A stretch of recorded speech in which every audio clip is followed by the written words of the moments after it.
యేసు రక్తమే జయం పరిచర్య ప్రైజ్ ద లార్డ్. ఆగస్ట్ 16వ తేదీ 2024.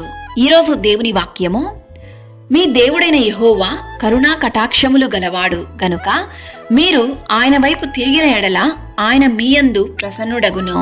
2 దినవృత్తాంతములు 30వ అధ్యాయం 9వ వాక్యము.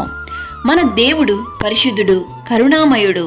దేవుని యందు భయభక్తులు కలిగి ఆయన సన్నిధికి భయపడువారు క్షేమముగా నుందురు. ఆయన నీకు మేలు కలుగునట్లు నిన్ను వర్ధిల్లజేయును. ఆయన వైపు నీవు పూర్ణ హృదయంతో తిరిగిన ఎడల ఒకని తల్లి వానిని ఆదరించునట్లు ఆయన నిన్ను ఆదరించును. నేను చాలా పాపపు జీవితాన్ని జీవిస్తున్నాను, చెడు అలవాట్లకు బానిసయ్యాను, అన్యాయపు మార్గంలో నడుస్తున్నాను అని నీలో నువ్వు కృంగిపోతున్నావా? దేవుడు నన్ను క్షమించి నా పట్ల కరుణ కలిగి ఉంటాడా అని దిగులు చెందుతున్నావా?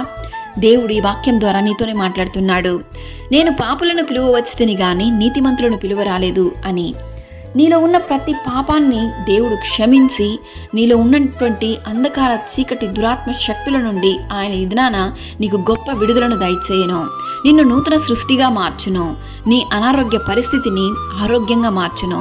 నీ దుఃఖాన్ని సంతోషంగా మార్చి నిన్ను నీ శత్రువుల ఎదుట హెచ్చించి ఆశీర్వదించును. శాశ్వతమైన ప్రేమతో ఆయన నిన్ను ప్రేమిస్తున్నాడు. అలసి ఉన్న వారి ఆశను తృప్తిపరిచే దేవుడు నీ పక్షంగా ఉన్నాడు. కావున నీవు బట్టి కృంగిపోకుము. ఆయన వైపు తిరిగి ఆయన మీకు అనుగ్రహించు ప్రసన్నతను ఆశీర్వాదమును పొందుకొనుము. దేవుడు నిన్ను ఆశీర్వదించి దీవించును గాక. ఆమెన్. God bless you.